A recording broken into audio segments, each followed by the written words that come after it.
Per loro la direzione regionale del PD è nulla. È mancato infatti il numero legale, la maggioranza dei componenti, 64 su 111 appartenenti alle aree Cracolici, Lumia, Innovazione e Letta, ne avevano chiesto il rinvio, ritenendo che sotto le amministrative non poteva essere messo in discussione il sostegno al governo lombardo. E così molti non si sono presentati. Il segretario regionale Giuseppe Lupo, che si dimetterà dopo l'appuntamento elettorale di maggio, però ha tenuto il punto e ha deciso comunque di riunirla con la benedizione di Roma, pur cambiando ufficialmente l'ordine del giorno. Così la tesissima direzione di un PD sempre più lacerato si è conclusa nello scontro e Lupo ha tenuto la propria relazione in un clima ad alta tensione.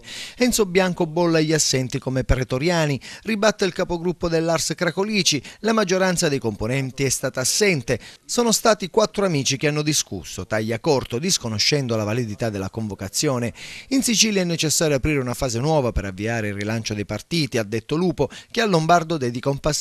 La politica deve anticipare le scelte della magistratura. Cracolici, Lumia, Le Fronde, Innovazione e Letta hanno scritto una lettera in cui chiedevano la revoca immediata dell'assemblea, richiesta rimandata al mittente. È vero, dice Cracolici, c'è bisogno di una fase nuova alla regione ma anche nel PD. È venuto il momento di avere una nuova guida in grado di dare certezze al nostro elettorato per cambiare la Sicilia costruendo uno schema di alleanze credibili in Sicilia. La direzione, aggiunge Cracolici, ha fatto solo un danno enorme al partito, soprattutto a Palermo, alla vigilia delle elezioni amministrative. Nei mesi scorsi abbiamo chiesto per ben 2 volte la convocazione del partito, ha detto ancora Cracolici, ma non è arrivata.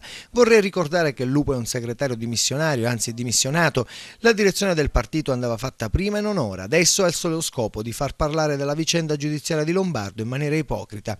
È sotto gli occhi di tutti che è necessaria una nuova fase. La regione non può essere infilata in nessun processo, non si può trascinare un'istituzione in un processo.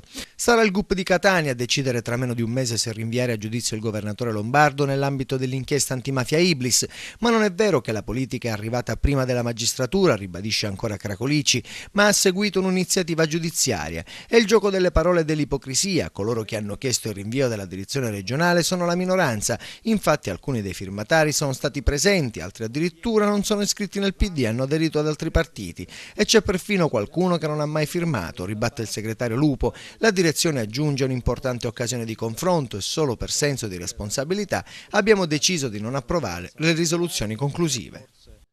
Progressiste e moderate per creare una svolta vera.